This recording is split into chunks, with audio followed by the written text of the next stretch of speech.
नमस्कार दोस्तों, decode exam पर मैं शिवम आप सभी का बहुत बहुत स्वागत करता हूं। पूर्वावलोकन श्रृंखला में आज हम लोग एक नई बुक के साथ आपके साथ हैं, जो है सामान्य विज्ञान। सामान्य विज्ञान की पूर्वावलोकन श्रृंखला हम लोग आज से शुरू कर रहे हैं। उसकी ये पहली कक्षा होगी। जैसा कि आप लोगों का निरंतर डिमांड चल रहा था कि सर अन्य विषयों के भी पूर्वावलोकन लाइए, तो उसी क्रम में आप इस चैनल पे पर्यावरण एवं पारिस्थितिकी का मैम द्वारा पूर्वावलोकन कराया जा रहा है ना, और मेरे द्वारा सामान्य भूगोल की कक्षाएं चल रही हैं। उसी के साथ साथ हम विज्ञान विषय को और शुरू कर रहे हैं, जिसमें आज हम भौतिकी या भौतिक विज्ञान से शुरू करेंगे। ठीक है, तो ज्यादा टाइम ना गंवाते हुए देखते हैं।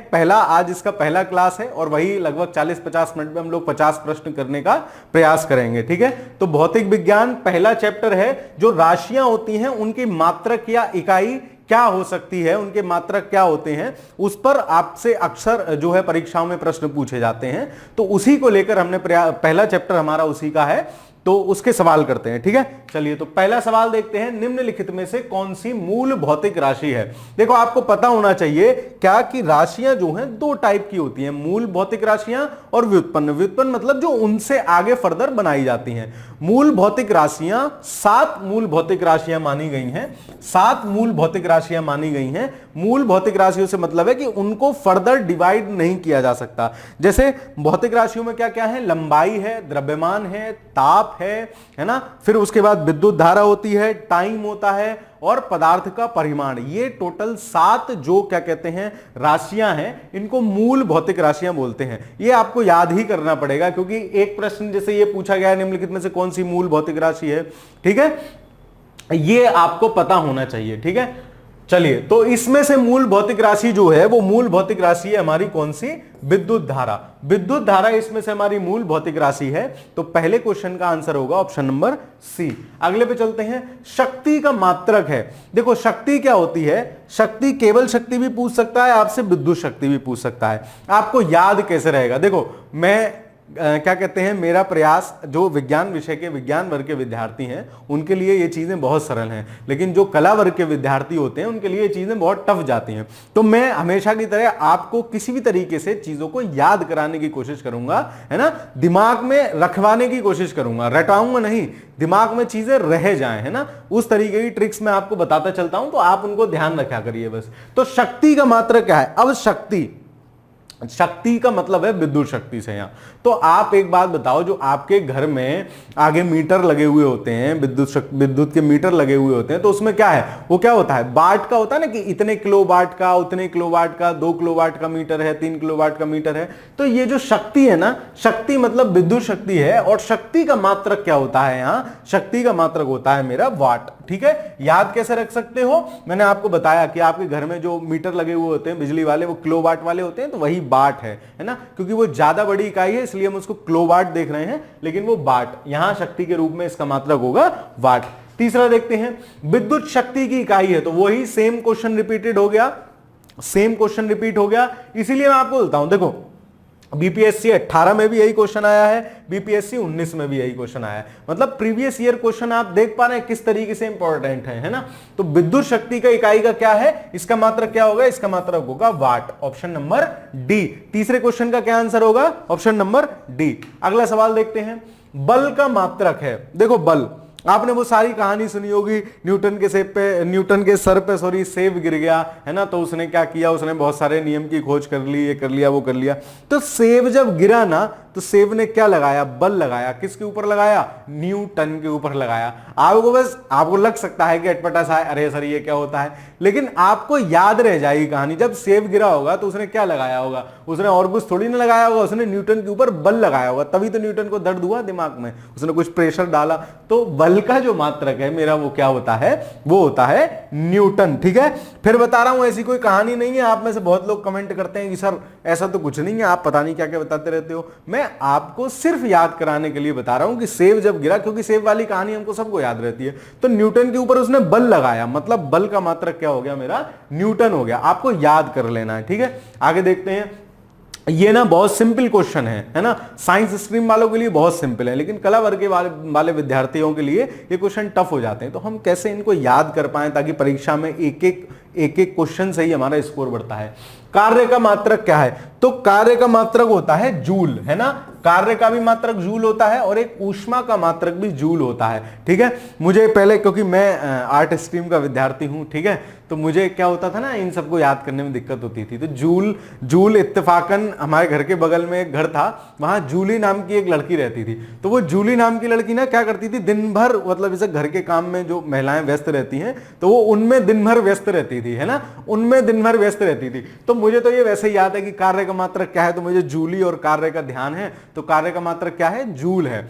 आप लोग भी मतलब ऐसे ही चीजों को रिलेट कर सकते हैं, ठीक है, ऐसे ही चीजों को रिलेट करके याद कर सकते हैं, क्योंकि ये सब चीजें ना याद करने ही वाली हैं, है ना। इनको आप समझने लगोगे तो फिर बहुत सारा टाइम आपका फिजिक्स ही ले लेगी। फिजिक्स के 2-3 क्वेश्चन रहते हैं नॉर्मली, है ना, तो उसको उतना ही हम टाइम दें जितना उसके लिए जरूरी है। तो कार्य का क्या मात्रक होगा? कार्य का मात्रक होगा जूल। जिसको मतलब ट्रिक वाला याद रखना हो, ब्रैकेट में लिख लो, जूली ज्यादा कार्य करती है, ठीक है। चलो आगे देख लेते हैं। आवृत्ति को किसमें मापा जाता है? आवृत्ति क्या होती है? आवृत्ति होती है किसी चीज का मतलब जैसे मान लो ये है, तो ये तरंग ऊपर गई नीचे गई, ऊपर गई नीचे गई, तो आवृत्ति मतलब एक टाइम पीरियड में ये चीज कितनी बार आ जा रही है। जैसे मान लो मैं अभी अपना हाथ ऐसे करके हिलाऊं, ठीक है, तो कितनी बार मेरा हाथ एक नियत समय में हिल गया, मतलब उसकी आवृत्ति क्या हुई। तो इसको किस में मापा जाता है? हर्ट्ज में मापा जाता है। आवृत्ति को किस में मापा जाता है? हर्ट्ज में, ठीक है। अगला देखते हैं, हर्ट्ज में क्या मापा जाता है? तो हर्ट्ज में क्या मापा जाता है? आवृत्ति। सेम क्वेश्चन है, रिपीट हुआ है। हर्ट्ज में क्या मापा जाता है? आवृत्ति, ठीक है। तो या आवृत्ति का मात्रक आपसे पूछ ले क्या होता है हर्ट्ज, या हर्ट्ज में क्या मापा जाता है, तो आवृत्ति मापी जाती है, ठीक है। चलो अगला सवाल देखते हैं। चालक की वैद्युत प्रतिरोधकता, है ना, तो चालक की वैद्युत प्रतिरोधकता का क्या मतलब होता है? वैद्युत प्रतिरोधकता का क्या मतलब होता है? उसको रोकने की क्षमता। तो वैद्युत प्रतिरोधकता की इकाई क्या है? वैद्युत प्रतिरोधकता की इकाई ओम मीटर होती है ना, इसको आप याद रखेंगे। वैद्युत प्रतिरोधकता की इकाई क्या होती है? ओम मीटर होती है। या तो इसमें मिसप्रिंट हुआ है या फिर इसमें अगर गलत दिया होगा तो आप लोग याद रखेंगे। अगर प्रतिरोध की इकाई आपसे पूछे, सिर्फ प्रतिरोध की इकाई पूछे, तो वो ओम होती है, सिर्फ ओम होती है। और वैद्युत प्रतिरोधकता अगर आपसे पूछे तो उसकी इकाई ओम मीटर होता है, ठीक है। तो इसका आंसर होगा ऑप्शन नंबर डी। इसका आंसर होगा ऑप्शन नंबर डी। अगला सवाल देखते हैं, ओम मीटर किसका मात्रक है? तो अभी देख के आए। अब आप देख रहे हैं ये क्वेश्चन कितना रिपीट हो रहे हैं, मतलब रिपीटेशन इनमें ज्यादा है। क्वेश्चन भले ही 50 हैं, लेकिन ये वही 15-20-25 क्वेश्चन बैठेंगे, क्योंकि हर क्वेश्चन लगभग 2 बार रिपीट है। मतलब आप 20-25 प्रश्न कर लो तो एक प्रश्न आपका परीक्षा में सही होने की संभावना बढ़ जाती है। तो ओम मीटर किसका मात्रक है? प्रतिरोध का तो नहीं है, क्योंकि प्रतिरोध का तो सर आपने क्या बताया, प्रतिरोध का मात्रक तो क्या है? ओम है। तो ओम मीटर किसका है? प्रतिरोधक का है, ठीक है। प्रतिरोधकता का मात्रक क्या होगा? ओम मीटर होगा। 9 का क्या होगा? सी। अगला देखते हैं 10वां सवाल। निम्नलिखित युग्मों में से कौन सा एक युग्म सुमेलित नहीं है? कौन सा एक युग्म सुमेलित नहीं है? तो देखते हैं। देखो लेंस की क्षमता का मात्रक क्या होता है? डायोप्टर होता है। देखो ये ना आपको याद करने ही पड़ेंगे, कुछ चीजें ऐसी हैं जो आपको याद करनी ही पड़ेंगी। तो लेंस की क्षमता का मात्रक क्या होता है? डायोप्टर होता है, ये सही है। दाब या दबाव का मात्रक क्या होता है? पास्कल होता है, ये भी सही है ना, पास्कल होता है। ये एक चीज और होती है, एसआई मात्रक है। जैसे कई प्रकार की पद्धतियां इनके लिए मापने के लिए होती हैं, है ना, कई प्रकार की पद्धतियां इनको मापने की होती हैं। एसआई पद्धति, एमकेएस पद्धति, सीजीएस पद्धति, वहां हम नहीं जाते हैं, वहां इतना लंबा चौड़ा नहीं जाते हैं, ठीक है। अभी हम सिर्फ यहां याद करने की कोशिश कर रहे हैं चीजों को, ठीक है, शॉर्ट में समझने की कोशिश कर रहे हैं। रेडियोएक्टिव पदार्थ, अब रेडियोएक्टिव पदार्थ का मात्रक तो होता है क्यूरी, लेकिन क्योंकि एसआई मात्रक दिया है ना, एसआई मात्रक इसका क्यूरी नहीं है। एसआई मात्रक क्या है इसका? एसआई मात्रक इसका क्यूरी नहीं होता है ना। और ऊष्मा का मात्रक क्या है? जूल है, मतलब ये भी सही है। मतलब ऑप्शन नंबर सी का जो आंसर है वो क्यूरी जो है वो एसआई मात्रक नहीं होता है। तो ऑप्शन नंबर सी इसमें क्या होगा? सुमेलित नहीं होगा, ठीक है, सुमेलित नहीं होगा। तो 10वें का क्या आंसर हो जाएगा? 10th का आंसर होगा option number C, option number C. अगला सवाल देखते हैं, प्रकाश वर्ष क्या है? देखो प्रकाश वर्ष क्या होता है, देख रहे हो कितनी बार परीक्षा में आया हुआ, कितना रिपीटेड क्वेश्चन है ना, कितना रिपीटेड क्वेश्चन है। तो प्रकाश वर्ष क्या होता है? जब हमें कोई बहुत लंबी दूरी नापनी होती है, जैसा कि हम जानते हैं प्रकाश 1 सेकंड में लगभग 3 लाख किलोमीटर की यात्रा करता है। कितनी यात्रा करता है? 3 लाख किलोमीटर की प्रकाश 1 सेकंड में यात्रा करता है। तो जब हमें कोई बहुत लंबी दूरी नापनी होती है, जैसे एक ग्रह से दूसरा ग्रह, फिर दूसरे और कोई हमें नया कोई खगोलीय पिंड मिल गया, तो प्रकाश वर्ष का क्या मतलब है? प्रकाश एक वर्ष में जितनी दूरी तय करता है उसको क्या कहते हैं? उसको प्रकाश वर्ष कहते हैं। तो प्रकाश एक वर्ष में जितनी दूरी तय करता है उसको एक प्रकाश वर्ष कहा जाता है। मतलब आप समझ रहे हो, एक सेकंड में 3 लाख किलोमीटर चल गया वो, तो एक साल में कितना चलेगा? उतनी दूरी को एक प्रकाश वर्ष कहते हैं। तो लंबी, जहां हमें बहुत ज्यादा लंबी डिस्टेंस नापनी होती है, वहां प्रकाश वर्ष का यूज करते हैं। तो प्रकाश वर्ष किसका मात्रक है? दूरी का मात्रक है। दूरी का मात्रक है प्रकाश वर्ष, ठीक है। जिसको नहीं पता होता है वो प्रकाश से प्रकाश कनेक्ट कर लेते हैं, आपको नहीं करना है। क्यों? आपको तो पता है। तो प्रकाश वर्ष किसका मात्रक हो गया? दूरी का। प्रकाश वर्ष होता है, अब देखो वही रिपीटेड सवाल आ गया, प्रकाश वर्ष क्या होता है? वह वर्ष जिसमें सूर्य का प्रकाश अधिकतम होता है, कोई मतलब नहीं है। वह वर्ष जिसमें कार्यकाल हल्का रहा हो, इसका तो कोई मतलब नहीं है। प्रकाश द्वारा एक वर्ष में चली गई दूरी, प्रकाश द्वारा एक वर्ष में चली गई दूरी को क्या कहते हैं? हम प्रकाश वर्ष कहते हैं। अगला सवाल देखते हैं, प्रकाश वर्ष है, सेम है, प्रकाश वर्ष है, सेम प्रश्न है, तो क्या है? वह वर्ष जिसमें फरवरी 29 की होती है, नहीं, उसको तो लीप वर्ष कहते हैं। वह दूरी जो प्रकाश एक वर्ष में तय करता है, वह समय जो इसको पहुंचने में लगती है, नहीं। तो इसका क्या आंसर होगा? Option number B. इस प्रश्न का क्या आंसर होगा? Option number B. वह दूरी जो प्रकाश एक वर्ष में तय करता है उसको क्या कहते हैं? उसको हम प्रकाश वर्ष कहते हैं, ठीक है। अगले पे चलते हैं, खगोलीय दूरियां प्रकाश वर्ष में मापे जाने के कारण निम्नलिखित में से कौन सा है? देखो यूपीएससी का सवाल है, 2021 में आया था। इसमें क्या है? देखो, अगर हम किसी भी चीज से क्या कहते हैं, कोई भी डिस्टेंस मापते हैं ना, तो वो वेरी कर सकती है। वेरी कर सकती है मतलब, अब जहां एटमॉस्फेयर नहीं है ना, अब मान लो ब्रह्मांड में आप कोई चीज माप रहे हो, बहुत बहुत डिस्टेंस माप रहे हो, तो उन चीजों में अंतर आ सकता है। जबकि लाइट क्या होती है? लाइट की स्पीड हमेशा एक समान है, चाहे आपका एटमॉस्फेयर हो, चाहे आपका एटमॉस्फेयर ना हो, कुछ भी हो, लाइट की स्पीड हमेशा एक समान रहती है। अब हमेशा एक समान रहने का क्या इसका फायदा होता है कि इसकी एक्यूरेसी सही निकल के आती है ना, एक्यूरेसी सही निकल के आती है। तो खगोलीय दूरियां प्रकाश वर्ष में क्यों मापी जाती हैं? तारकीय पिंडों के बीच की दूरियां परिवर्तित नहीं होती, तो इसका प्रकाश वर्ष से कोई मतलब नहीं है। गुरुत्व परिवर्तित नहीं होता, कोई मतलब नहीं है। प्रकाश सदैव सीधी रेखा में यात्रा करता है और प्रकाश की गति सदैव एक समान होती है। क्योंकि प्रकाश की गति सदैव एक समान होगी तो क्या होगा? मिस्टेक होने के चांसेस किसी भी समय में बहुत कम होते हैं। तो इसका आंसर क्या होगा? इसका आंसर होगा ऑप्शन नंबर डी, कि खगोलीय दूरियां प्रकाश वर्ष में क्यों नापी जाती हैं? क्योंकि प्रकाश की गति सदैव एक समान होती है। अगला सवाल देखते हैं, एक पारसेक। पारसेक क्या है?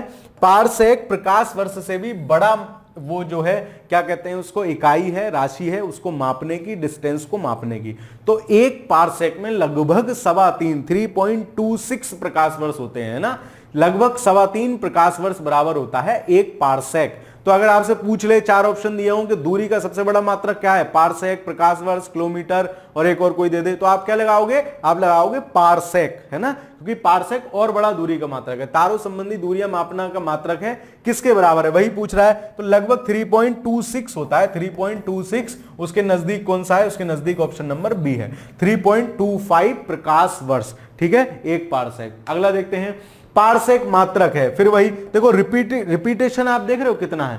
तो हमको क्यों ये पढ़ना है ना, हमको क्यों प्रीवियस ईयर क्वेश्चन पढ़ने? क्योंकि रिपीट होते हैं, रिपीट घुमा फिरा के लगभग वैसे ही करके रिपीट हो जाएगा, तो आपको पता होना चाहिए। तो पारसेक किसका मात्रक है?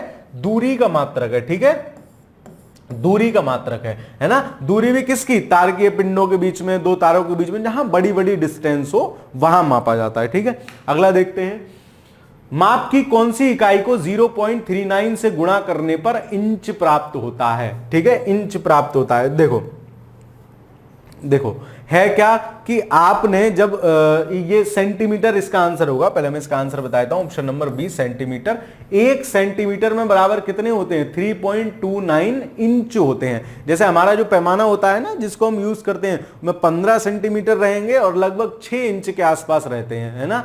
6 इंच का वो होता है और 15 सेंटीमीटर होते हैं। तो जब आप 6/15 करोगे, 6/15 करोगे तो कितना आएगा? 0.4 ही आता है, लगभग 0.39। तो 39 मतलब 1 सेंटीमीटर बराबर क्या होगा? 0.39 इंच होते हैं, ठीक है। तो इसका आंसर क्या होगा? Option number B, option number B. आगे देखते हैं, अगला सवाल देखते हैं, 6 फीट लंबे व्यक्ति की ऊंचाई नैनोमीटर में कैसे व्यक्त की जाएगी लगभग। अब देखो नैनोमीटर वाला क्या सिस्टम होता है, 1 मीटर बराबर होता है, 1 मीटर बराबर होता है 10⁹ नैनोमीटर, मतलब मतलब 10⁹ उसमें नैनोमीटर होंगे, ठीक है। अब देखो फिट में व्यक्त करवाना है तो 1 फीट बराबर क्या होता है, 1 फीट बराबर कितना होता है 0.305 मीटर, ठीक है, 0.305 मीटर। अब हमें इसको किस में व्यक्त करना है, इसको नैनोमीटर में व्यक्त करना है। अब 1 फीट की लंबाई आ जाएगी 0.305 इंटू 10⁹ इंटू 10⁹ लेकिन वो कितना है, वो 6 फीट का है। तो अभी हमें इसको मल्टीप्लाई किससे और करना पड़ेगा, 6 से। तो 6 तियां 18, ये हो जाएगा 6 पंजे 30, 0 और 3 और 6 तियां 18, ये हो जाएगा 0 पॉइंट इतना 183 इंटू 10⁹ इंटू 10⁹। अब हमको क्या करना है, हमको 183 गुणा 10⁶ नैनोमीटर इसका आंसर होगा। क्यों, क्योंकि 3 हम क्या करेंगे, ये वाले यहां से 10⁹ है, इसका क्या कॉन्सेप्ट होता है, 10⁹ का मतलब है 10 के आगे 9 जीरो। अब हमने क्या करा, ये दशमलव हमें हटाने के लिए हमें क्या करना पड़ेगा, दशमलव हटाने के लिए क्या करना पड़ेगा, 3 जीरो से इधर गुणा करनी पड़ेगी, तो यहां क्या रह जाएगा 10⁶, मतलब इसका आंसर होगा ऑप्शन नंबर ए। 18 का आंसर कौन सा होगा, 18 का आंसर होगा ऑप्शन नंबर ए, ठीक है। चलो अगला सवाल देखते हैं। 1 नैनोमीटर होता है तो 1 नैनोमीटर किसके बराबर होगा, 1 नैनोमीटर किसके बराबर होगा, नैनोमीटर बराबर होता है 10⁻⁻9 मीटर। लेकिन यहां क्या दे रखा है, सेंटीमीटर। तो सेंटीमीटर को जब हम सेंटीमीटर बनाते हैं तो 1 मीटर बराबर 100 सेंटीमीटर होते हैं, मतलब 10⁻⁹ गुणा 100 क्या हो जाएगा, सेंटीमीटर, ठीक है, सेंटीमीटर। अब ये 100 है तो इसका 100 का क्या मतलब है, 10⁻+2। अब 9 माइनस के हैं, 2 प्लस के हैं, तो ये क्या रह जाएगा 10⁻⁻7 रह जाएगा। देखो यार ये मैथमेटिक्स है ना, ये मैथमेटिक्स है, कैसे गुणा भाग हो गए, या आपको अगर नहीं समझ में आ रहा है तो फिर इसका कोई इलाज नहीं है, ये मैथ है, ठीक है। इसका आंसर होगा 10⁻⁻7 सेंटीमीटर। 1 नैनोमीटर बराबर कितने होता है, 10⁻⁻7 सेंटीमीटर। यहीं अगर मीटर लिखा रहता, सेंटीमीटर की जगह मीटर लिखा हुआ होता तो क्या होता, 10⁻⁹ मीटर, ठीक है। अगला सवाल देखते हैं।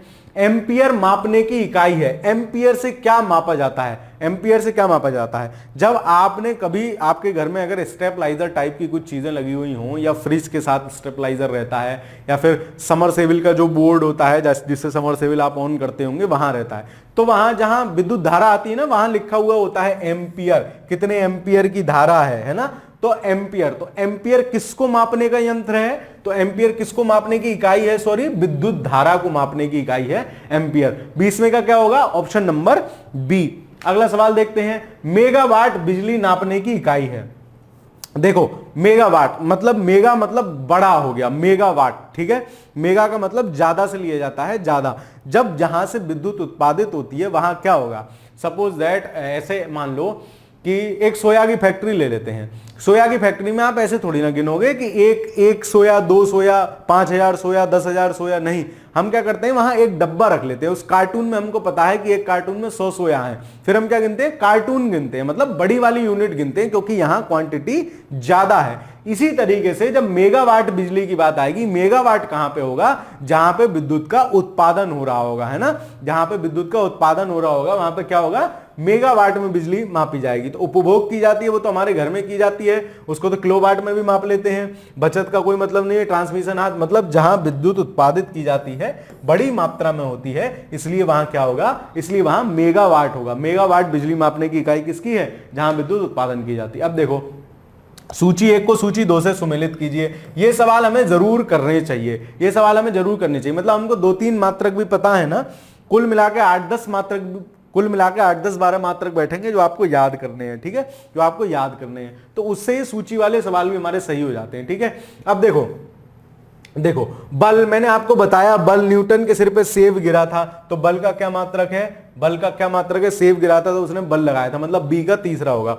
बी का तीसरा किस में है, लास्ट में ही है, तो ये दोनों कट गए, बी का तीसरा होगा। अब त्वरण का मात्रक या कृत कार्य का भी मैंने आपको बताया, क्या जूली थी, वो कार्य करती रहती थी, तो क्या कार्य का मात्रक क्या होता है, जूल होता है, मतलब सी का पहला होना चाहिए। तो सी का पहला किस में है, इसमें है, मतलब ऑप्शन नंबर डी सही हो गया। बाकी अभी हम ये और चेक कर लें, त्वरण क्या होता है, मीटर प्रति सेकंड स्क्वायर त्वरण का मात्रक होता है, या अगर ये प्रति ना लगा हुआ होगा तो ऐसे भी लिखा हुआ हो सकता है मीटर सेकंड और ये घात हो जाएगी -2, है ना, ऐसे भी हो सकता है। लेकिन अगर ये लगा हुआ है, स्लैश लगा हुआ है, तो मीटर प्रति सेकंड स्क्वायर होगा। तो ये भी आंसर सही है हमारा ए का चौथा। और आवेग का क्या मात्रक होता है, न्यूटन सेकंड आवेग का मात्रक होता है, ये भी सही है। तो इसका आंसर क्या होगा 22 में का ऑप्शन नंबर डी इसका आंसर होगा। ठीक है, देखो यहां मैं मान सकता हूं कि आप लोगों को समझ में हो सकता है चीजें कुछ कम आ रही हूं, लेकिन देखो जो चीज याद करने वाली है ना, अब मैं यहां फिजिक्स आपको समझाने लग गया तो फिर टाइम बहुत चला जाएगा और आपको समझ में भी उस तरीके से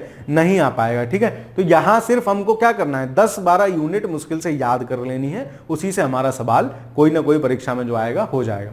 निम्नलिखित में से एसआई यूनिटों में कौन सा सही सुमेलित नहीं है, एसआई में कौन सा सही सुमेलित नहीं है, तो दाब का एसआई मात्रक जूल होता है, बल का न्यूटन होता है, द्रव्यमान का किलोग्राम होता है। ये आपको 2-3 बार पढ़ लेने हैं, अलग अलग याद करते रहोगे बहुत हेक्टिक हो जाएगा, उतना कोशिश नहीं करना है, उतना हमें जीएस के और सब्जेक्ट्स पे भी टाइम देना है। इस टाइप के क्वेश्चन में क्या करना है, अगर रिपीट हो तो हमारा गलत ना हो। तो यहां दाब का जो मात्रक होता है एसआई में, वो डाइन ना होकर क्या होता है, वो होता है पास्कल।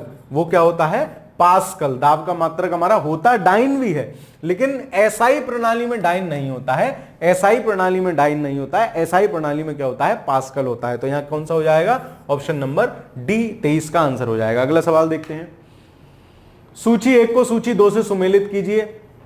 बाट और प्राचल मतलब इकाई, और उसका वो क्या है, वाट, नॉट, नॉटिकल मील, कैलोरी। अब देखो वाट किस में हम अभी नाप रहे थे, शक्ति में। हमारे घर पे मीटर लगे हुए हैं किलो वाट के, तो वाट क्या है, शक्ति या विद्युत शक्ति। ठीक है, शक्ति या विद्युत शक्ति। तो ए का 4 देखो किसमें है, ए का 4 1 में ही है। ठीक है, जहां हमें कंफर्म पता हो ए का 4 1 में ही है तो आगे चेक कर लेते हैं, लेकिन फिर भी बी क्या है, नॉट। नॉट क्या होता है, नॉट समुद्री जहाज की गति होती है। समुद्री जहाज जो चलते हैं ना, वो किलोमीटर पर सेकंड से नहीं चलते। जैसे हमारी बाइक चल रही है, गाड़ी चल रही है, तो उसकी स्पीड किलोमीटर प्रति सेकंड में होती है, लेकिन जब समुद्री जहाज जो चलते हैं वो नॉट में चलते हैं कि उसकी गति कितनी है, 5 नॉट है, 10 नॉट है, 20 नॉट है। तो ये हो गया समुद्री, बी का हो गया तीसरा। तो बी का तीसरा भी देखो इसमें। सी नॉटिकल मील। नॉटिकल मील किस में नापते हैं, नौ संचालन में। ऐसे नॉट चल रहे हैं ना, ऐसे ही कि कितने नॉट है, तो नॉटिकल मील उसकी क्या कहते हैं, डिस्टेंस होती है कि 5 नॉटिकल मील है, 10 नॉटिकल मील है, 20 नॉटिकल मील है कोई चीज, तो ये किसमें, नौ संचालन में होती है। और कैलोरी किसका मात्रक है,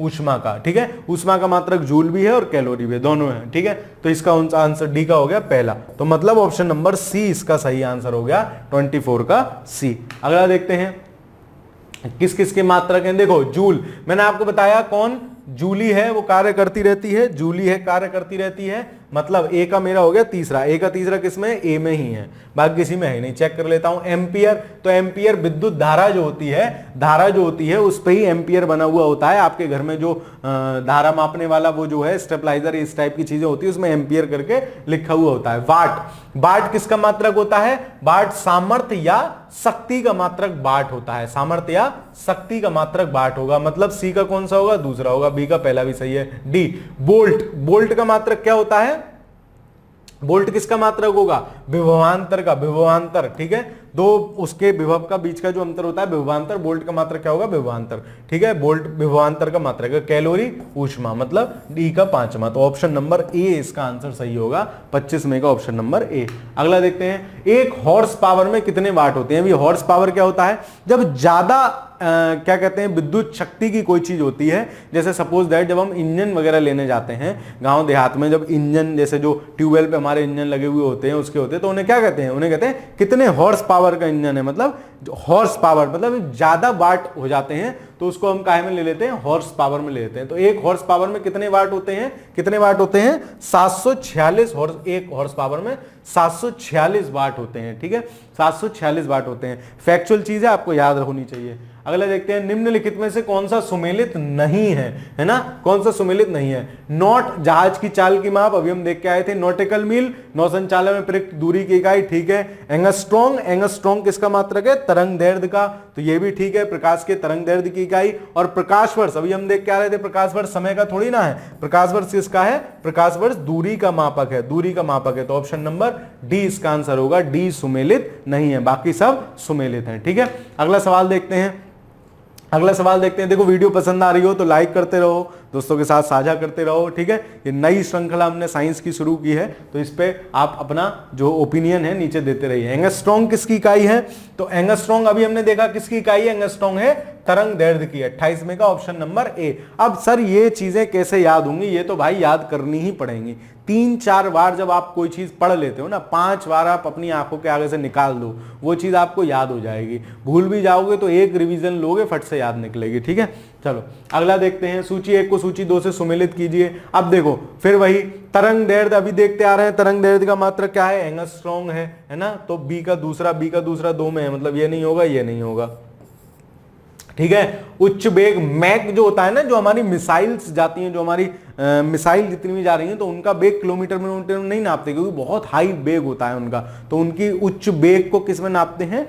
मतलब स्पीड, हाई स्पीड है, उसको हम किस में नापते हैं? मैक में नापते हैं। 1 मैक, 2 मैक। तो उच्च वेग का मात्रक क्या है? मैक है, मतलब ए का पहला है, तो दोनों में ए का पहला है। उसके बाद दाब का मात्रक क्या होता है? दाब का मात्रक क्या होता है? पास्कल, ठीक है।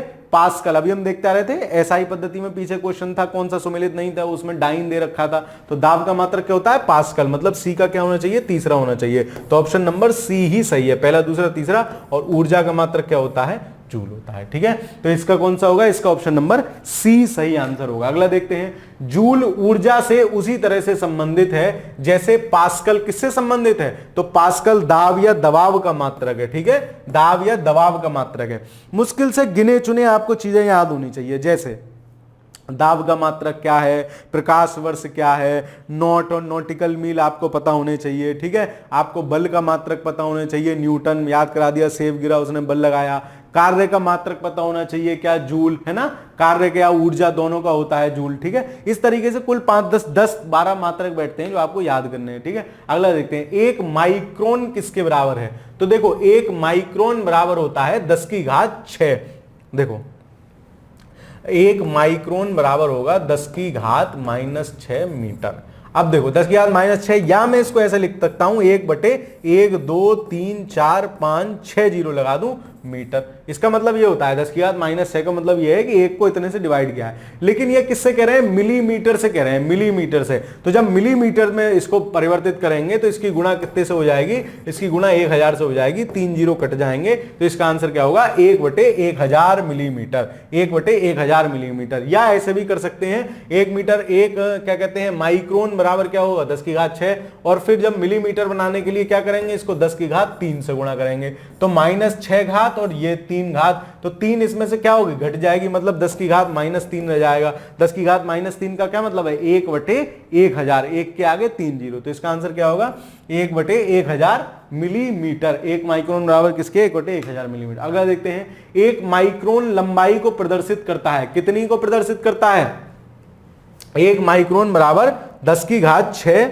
1 माइक्रोन बराबर 10⁻−6 मीटर होता है ना। और सेंटीमीटर में इन्होंने दिया है, तो सेंटीमीटर कितना? 100 से गुणा हो जाएगी सेंटीमीटर में। 10⁻2 मतलब 10⁻−4 सेंटीमीटर। 32 का आंसर क्या होगा? बी आंसर होगा। अगला सवाल देखते हैं।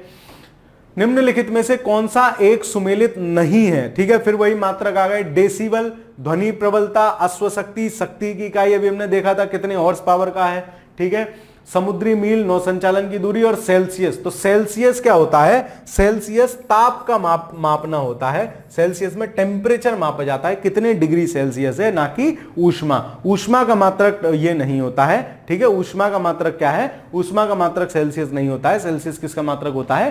टेम्परेचर का या ताप का। तो कौन सा सुमेलित नहीं है? ऑप्शन नंबर डी इसमें सुमेलित नहीं है, 33 में का डी। अगला देखते हैं। निम्नलिखित में से कौन एक ऊष्मा की इकाई नहीं है? ऊष्मा जो हम मापते हैं, ऊष्मा का मात्रक सामान्यतः क्या होता है? कैलोरी होता है। कैलोरी या जूल, कैलोरी या जूल में हम ऊष्मा को मापते हैं। तो देखो क्या है? कैलोरी हो सकता है। अब ज्यादा बड़ी होगी तो उसको किलो कैलोरी में मापेंगे, ठीक है। और किलो जूल या जूल में भी माप सकते हैं, तो ये भी सही है। लेकिन वॉट किसका मात्रक होता है? वॉट तो किसका मात्रक होता है?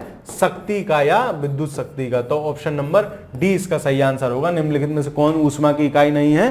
तो वॉट ऊष्मा की इकाई नहीं है, ऑप्शन नंबर डी। अगला सवाल देखते हैं। ऊष्मा की इकाई निम्नलिखित में से कौन नहीं है?